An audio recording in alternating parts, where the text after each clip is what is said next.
long before J-date profiles, long before swipe right. It might be swipe left, I have no idea. Long before potential dating pools were instantly available with the click of a button, the most effective way for New York City single Jews to interact with the most amount of possibilities at one time was Shabbat afternoon, Central Park, between late March and early June. And hundreds of us, spanning the full observance spectrum, we'd latch on to picnics and gatherings put together by friends already in relationships, feeling obligated to play matchmaker for those of us still failing to pair off. And when one reached these seasonal sessions of speed dating, blanket placement was critical, because navigating the crowd was in essence choosing the possible direction for the rest of your life. And that was because the denominational landscape of America was literally on display in Central Park. You had shirtless Frisbee players on one side, Strimals on the other. And while shirtless and Frisbee may have been my Sunday scene, I was coming from shul. And so I stayed away from the sunbathers, stayed away from the black hats alike, and I aimed for something somewhere in the middle, and there I am one Shabbat afternoon. And don't worry, I cleared this story with my wife. And I'm tagging along with a friend who himself was tagging along with friends, that pattern replicated by hundreds of us, populating the I just came from shul section of Central Park. And I strike up a conversation with a girl sitting across from me. And it doesn't take long for her to ask, "So what do you do?" "I'm in rabbinical school," I reply. And her eyebrows raise with delightful curiosity, and she probes further. "Where are you learning?" "The Jewish Theological Seminary." And curiosity morphs instantly into disdain. My response has clearly ruined her afternoon. "You mean where men pray next to women? That Jewish Theological Seminary, that's not a rabbinical school. That's not even real Judaism. It's not real Torah. Stop pretending to be a real Jew," she said to me. This is true. Now, my friends, there is a word for her reaction: contempt. And it's defined by social scientists as anger mixed with disgust. And in the words of 19th century philosopher Arthur Schopenhauer, contempt is the unsullied conviction of the worthlessness of another. And its origin is something called motive attribution asymmetry, which is a fancy way of saying my ideology, my beliefs, based in love and truth, while your ideology is based in hate and lies. Listen to Harvard professor, best-selling author Arthur Brooks in his book, Love Your Enemies. Motive attribution asymmetry doesn't lead to anger, he says, because it doesn't make you want to repair the relationship. When we get angry with a spouse, while not the best strategy, it's because we see something wrong, we want to fix it. Believing someone's differing ideology or lifestyle or opinion is motivated by hate leads to something far worse. It leads to contempt.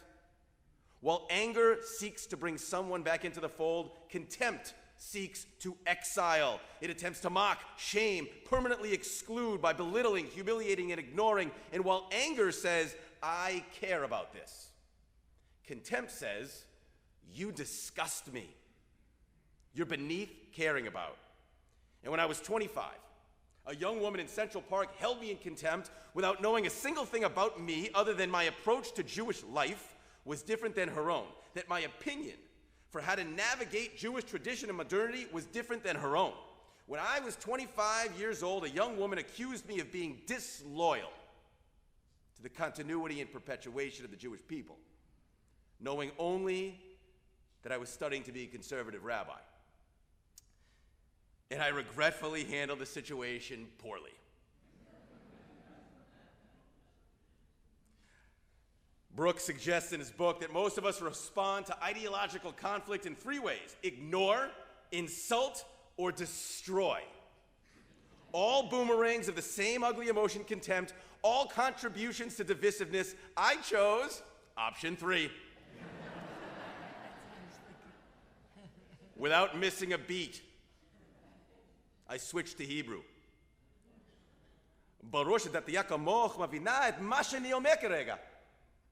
Translation: obviously someone as religious as you understands what I'm saying right now. Her response: I don't understand Hebrew. Oh?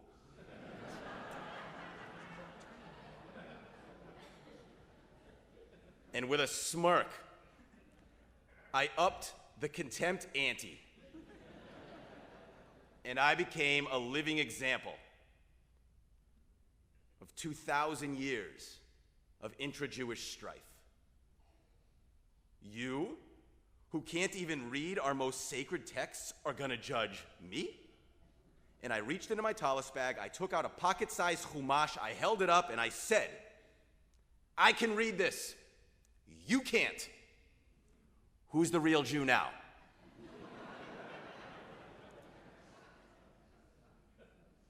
Glad you're laughing, it's not so funny. Ignore, insult, destroy. Trap doors. I fell through trap door number 3, and I knew it the second I walked away. And I can't undo that moment. But I've had 16 years to learn from it. And despite how it sounds, our exchange was not a denominational dispute. Anyone who's married knows that often the things people argue about are not really what the argument is about. An argument that ensues after a failure to wash the dishes piled in the sink isn't about the dishes. It's about the division of household responsibilities, layered on top of gender assumptions, layered on top of entitlement, resentment patterns. And arguments between Jews are the same.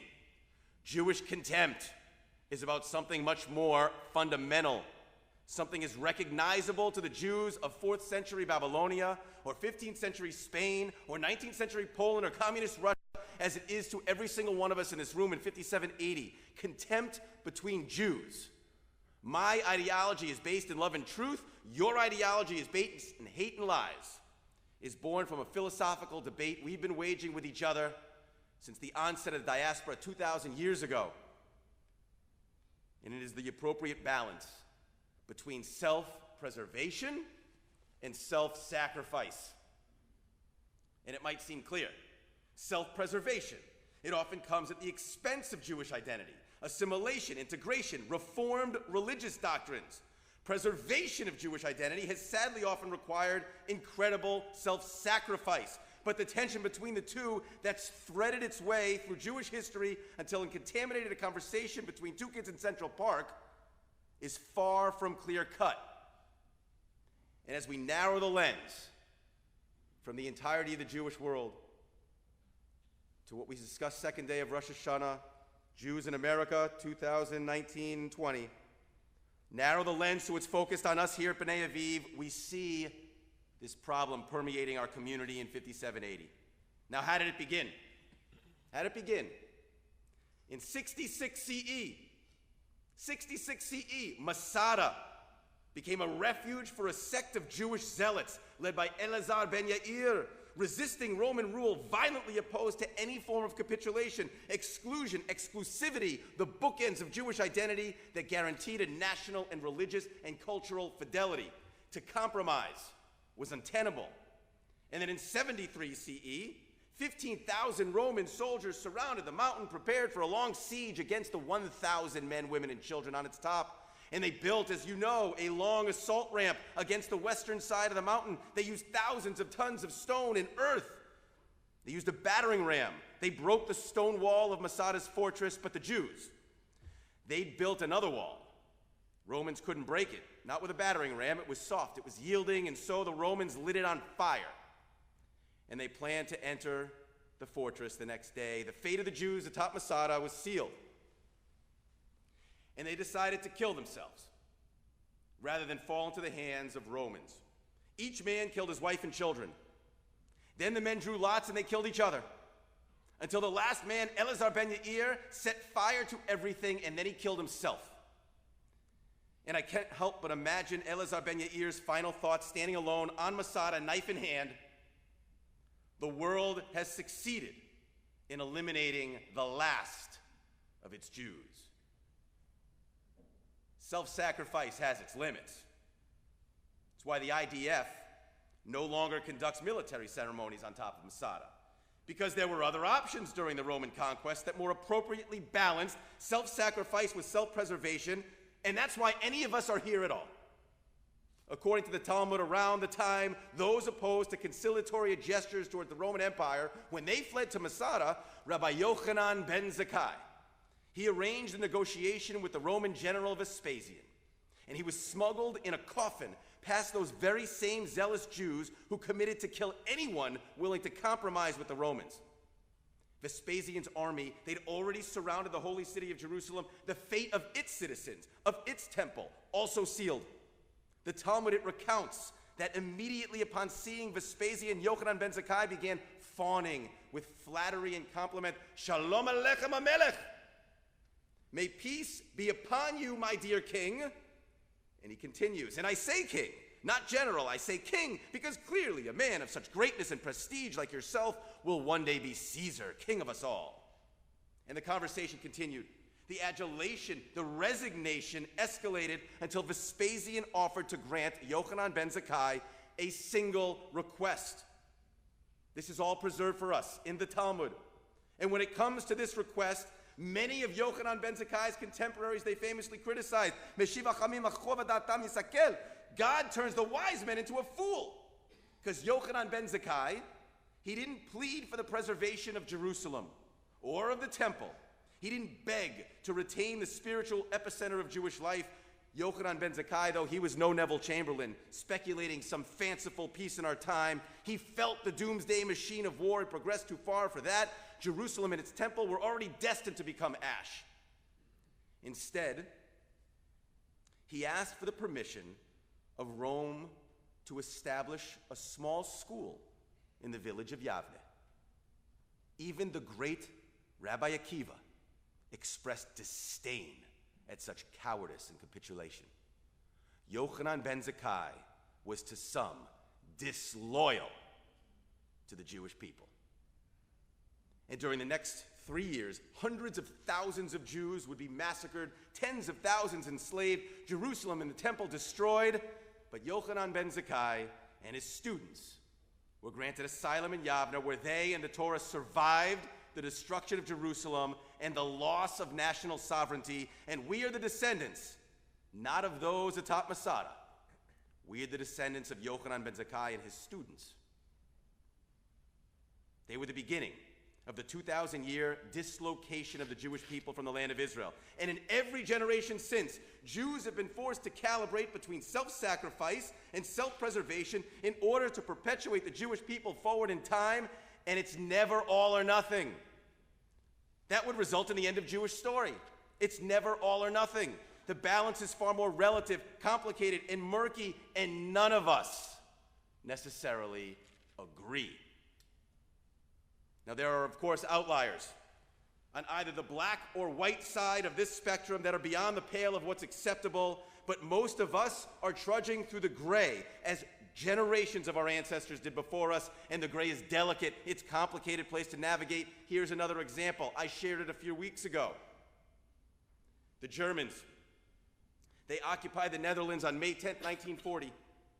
Amsterdam, the country's largest city, it had a Jewish population of 79,000. Several years earlier, a man named Walter Susskind and his wife, Hannah, they'd fled Nazi Germany. They settled in Amsterdam, where they gave birth to a young daughter named Yavne. And in 1942, the Amsterdam Jewish Council, because of the directive of the SS, appointed Walter Susskind to manage the Dutch theater, which was to be transformed into a Jewish detention and deportation center. Suskind's position had afforded him certain privileges and luxuries restricted from Jews, including increased mobility, and he fraternized with the Nazi officers in charge of the deportations. He spoke fluent German, he told jokes, He offered cigars and schnapps to the SS commandant and his staff. And this past summer, my friends, I stood in that theater. The last place thousands of Dutch Jews stood before being shipped to their death. Today, that theater, it's a museum. And it contains one of the strangest pictures I've ever seen. It's a picture of a Jew, not imprisoned, indoors, standing in the courtyard alongside an SS guard. And the Jew is finely dressed and he's sipping tea. And he's happy. And the Jew is Walter Susskind. He held his post for 18 months. He noticed two anomalies, most likely related to the trust he earned from the Nazis. The first anomaly was that the management of the deportations was lazily supervised. If he was required to place 300 Jews on a transport train, his counting went something like this: 1, 2, 4, 5, 7, 11, 14, 20, 21, 22, 30. Successfully lowering each deportation by a significant percentage. Self-preservation or self-sacrifice, my friends. The second anomaly, and this is the one you have to listen to, was that infants and toddlers were kept in a separate building. Separating that building from the theater was a tram line. Walter Susskind was able to utilize relationships with those involved in the Dutch resistance to establish elaborate and risky escape routes. And immediately after assuming his post, he began smuggling babies out of the nursery in his jacket. And as trams passed, he would toss the babies into the arms of those charged with resettling them, waiting to catch the babies and bring them to safe houses. And in 18 months, Walter Susskind saved nearly 1,000 children. Self-preservation or self-sacrifice? On September 2nd, 1944, Walter Susskind and his wife and his daughter were transported to Auschwitz-Birkenau. His wife and his daughter immediately met their fate. Walter Susskind died in February 1945, after the liberation of Auschwitz. He was murdered by a Jew. He was murdered by a Jew who thought him to be disloyal to the Jewish people. We all have different settings on the sacrifice preservation scale of Jewish identity, and Walter Suskind's story is a cautionary tale about castigating our fellow Jew, about flashpoints in Jewish history when difference morphed into contempt, when those with a heightened level of self-sacrifice accused those striving for self-preservation of being disloyal to the perpetuation of the Jewish people. And those making lifestyle choices based on self-preservation accused those committed to self-sacrifice of the same. And yes, as I said, there are outliers on either the black or white side of the spectrum. They are beyond the pale of what's acceptable. But if you are in this room, on this night, you're in the gray. And we all know the joke, 2 Jews, 3 opinions. Disagreement is a Jewish value. It's embedded in our name, Yisrael, the one who wrestled with God.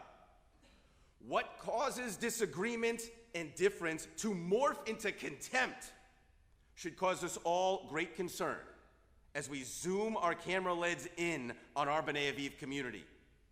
Flashpoints in Jewish history, watershed moments in time, testify that it has rarely been Jews who make Judaism a wedge issue between us, but rather external forces, factors, influences that have made Judaism a wedge issue for Jews. Historian Mike Fuhr, whose podcast, The Jewish Story, is a must. He recognizes the irony of Jewish existence. Listen to this. Wherever there is absolute power, he says, wherever there's absolute power, Jews will do well. But it's in places where there is competition from the nobility or political elite where we suffer. Think about that. When Jews find themselves in the middle of a power grab, it transforms Jewish identity from a spiritual quest into a politicized weapon. When we calibrate that preservation-sacrifice balance as a function of political allegiance. Now, the United States has been a safe haven for Jews because democracy allows for political diversity. But history's warned that the more competitive, the more polarized the political landscape, the more likely Jews find themselves in the middle of an ugly tug of war. Listen to Danny Gordis' latest piece in the Review of Jewish Books. It's incredible. He writes, when it comes to Judaism in America, what has slowly but inexorably emerged where religion once stood is politics. Synagogue discourse tells the story. In how many congregations do worshipers confront the ideas, texts, and thinkers that once made Judaism one of the world's greatest civilization? Or more simply, he continues, how much God talk goes on in American shuls of any denomination? Which social media posts are more likely to go viral in the Jewish world, religious ones or political ones? And perhaps most tellingly, Gordis continues, the scariest line, over what issues are rabbis more likely to be fired? Theology or politics? My friends, I want to prove Danny Gordis wrong. We are a shul. Torah remains our compass. We're not some coffee shop gathering to debate the front page or some headline.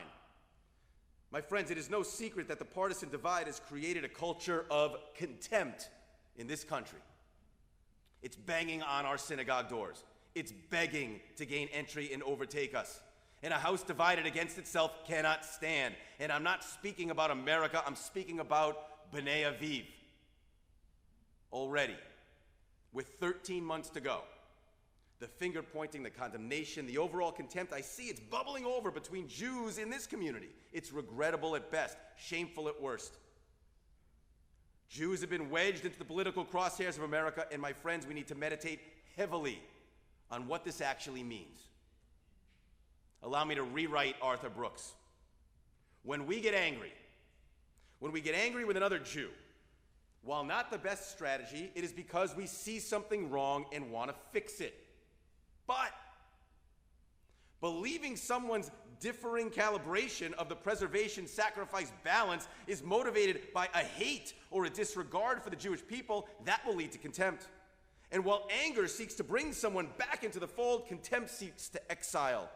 It attempts to mock, shame, permanently exclude, belittling, humiliating, ignoring. And while anger says, we care about the future of the Jewish people differently, contempt says, your approach to the future of the Jewish people disgusts me. As a Jew, you are beneath caring about. You are disloyal to our people and our faith. And like Arthur Brooks warned, we will respond to contempt in three ways: ignore, insult, or destroy. All boomerangs of the same ugly emotion and all unacceptable. Calling another Jew disloyal because their strategy for perpetuating the Jewish people into the future varies from our own is unacceptable. And as I mentioned on the second day of Rosh Hashanah, the greatest form of civil disobedience in 5780, when everything, social media algorithms, pundits, media outlets, politicians, entertainers, everything seems to be designed to instigate contempt. The greatest form of civil disobedience is to converse, or better yet, collaborate with a person of difference. And a Jew with a different political opinion is not an enemy. He or she is simply a Jew with a different political opinion. Last month I had two lengthy conversations, 15 minutes apart. Literally 15 minutes apart. Both conversations were with Shabbat regulars, whose erudition, scholarship, and intelligence have earned my deepest respect. I've sought guidance from both of these individuals at different times throughout my tenure at B'nai Aviv. Both reached out to me to discuss the upcoming election. The first, passionately and systematically outlining an argument for why Jews are compelled to vote Democrat in 2020. To choose otherwise would be unthinkable. The second, passionately and systematically outlining an argument for why Jews are compelled to vote Republican in the very same election. To choose otherwise would be unthinkable. 15 minutes apart, it happened. And these individuals disagree. But disagreement is the foundation of progress. Dialogue, the progenitor of every new idea. And 3 years ago, I would have felt privileged to sit in a room with these individuals and listen to a conversation about differing ideas. But 3 years ago, Jewish identity wasn't a partisan issue. 3 years ago, Jews didn't need to evaluate their sacrifice-preservation balance before casting a ballot, nor worry about being considered disloyal to the perpetuation of the Jewish people because they voted for or voted against a particular politician. And I hear the conversations, and I see the Facebook posts, and they mirror the contemptuous language we see from our politicians, our pundits, our media personalities, our entertainers. And I want us to be better than that. I want us to be better than that. I am so proud to be a part of this community because it's grounded in gimilut chasadim, acts of loving kindness. We are compassionate. We are generous. We are warm towards each other. And we have to rise above what's coming. And it's coming. Rosh Chodesh Elul, 5742, 1982. 1 month before Rosh Hashanah, the Lubavitcher Rebbe, he looked out at hundreds of Hasidim, and he offered a message in preparation for the high holidays. He said, "So the time has come when rabbis begin to prepare their sermons for the month of Elul and the high holiday season. What kind of sermon will the rabbi prepare? There are those under the impression that they should make listeners tremble, like the sound of the shofar itself, angry rebuke. And the more angry it is, the happier the rabbi is with himself. After all, he knows how to tell another person off. He knows how to point a finger and exclaim why the other is wrong and he is right. But the Torah tells us a strange story," says the Rebbe. Isaiah the prophet was speaking privately with God, and he refers to the Jewish people in a negative way. I live amongst a people of unclean lips, who slander and gossip and lie. And Isaiah said this privately to God, not, God forbid, publicly, not, God forbid, shaming either the individual or a group of Jews. He was conversing with God, speaking the truth as he saw it. Nevertheless, reminds the Rebbe, Isaiah was immediately punished for his words. An angel came with a glowing coal, burned Isaiah's mouth. And at this point, the Rebbe pauses, and he glares out at a room full of men dressed like him, bearded like him, educated like him, and says, "No one has a right to disparage a fellow Jew. Not then, not now, in every single place. When you speak about a Jew, God forbid you should say anything, even remotely similar to what Isaiah said. How much more so if you're speaking in public? How much more so when you know that you're far from perfect? Must you insist on standing up in public and speaking down to other Jews?" And looking out at a room full of rabbis, whose calibration of self-sacrifice and self-preservation was exactly the same as his own, the Rebbe finished, "Do not scream at other Jews. Accuse them of all sorts of transgressions. Do not ever, God forbid, focus on the perceived failings of another Jew." And we entered this sanctuary, and before we even chanted Kol Nidre, the cantor sang in Hebrew and I read for us in English. By the authority of the court on high and by the authority of this court below, with divine consent and with the consent of this congregation, we grant permission to pray with those who have transgressed. The declaration and his acknowledgement that everyone here is imperfect. That's our starting point. Ignore, insult, destroy. All trapdoors. I fell through number 3 as a 20-something in Central Park. 16 years later, I've learned no one has ever been insulted into agreement. I've learned that the young woman at the park and I, we had far more in common than not. But contempt is a blindfold. Contempt prevents us from seeing why people behave, choose, believe in a certain way, and it forces us to fixate on how people behave, choose, and believe. A young woman was blinded to the fact that I committed my entire life to strengthening the Jewish people because my how differed from her own, and I responded in kind. A sad pattern that's followed us from Masada, Yochanan Ben Zakkai, Walter Susskind, to the Rebbe's message, right to this very sanctuary, whereas we tighten the lens and we focus in on B'nai Aviv, accusations and mean-spirited exchanges, they threaten to replace healthy disagreement. And I've observed the partisan rift in our community for years. I've listened to both sides equally, and I can attest on this, the holiest of nights, We have more in common than not, but contempt is a blindfold. Option number 4. Despite Arthur Brooks's catchy book title, it is not love your enemies.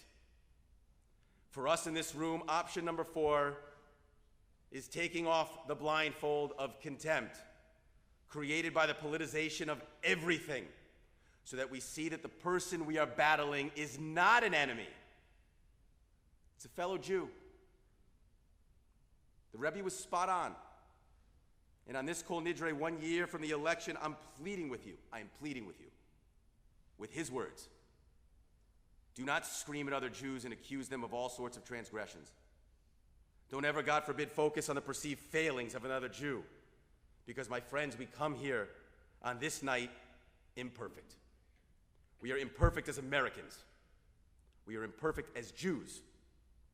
We have differences as to how to best move forward in time, but that each of us is committed to moving forward in time as an American Jew, that cannot be understated. None of us, by virtue of being in this room on this night, is disloyal to that truth. George Orwell wrote that to see what is right in front of one's nose needs a constant struggle. Could it be that the easiest thing to notice is often the thing most hidden from us? I pray that's not the case, and so I wish you could see what I see from up here.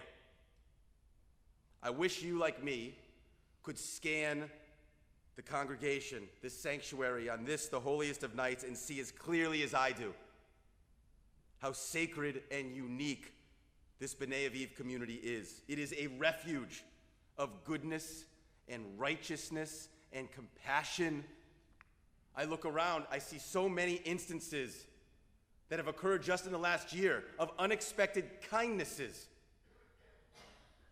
And I confess that even as I share in your saddest moments, I sit next to you in hospital rooms, I stand with you at gravesides, I cry with you during your darkest days. And I confess I experience this very strange feeling. It's a combination of gratitude and awareness and privilege. And it's because I see how many others overextend themselves to comfort the mourner, to ease the pain of that person's suffering, to lift up those that have fallen. I see how many of you mobilize to keep chaos at bay, how many of you mobilize to offer a little bit of light to those who may be in the dark. And nothing makes me more proud as a rabbi. Nothing makes me more proud as a member of a community. And that is the charge of the day, my friends. 5780 is going to be a year ripe with disagreement. But I pray it is a year absent of contempt. I pray that it is a year when our congregation defies the deterioration of interpersonal relationships and interactions by pledging allegiance to the values that have defined us and have held up this holy community since its inception and until this very day. May we go from strength to strength. May you have a Gemar Chatima Tova, a meaningful fast. Amen.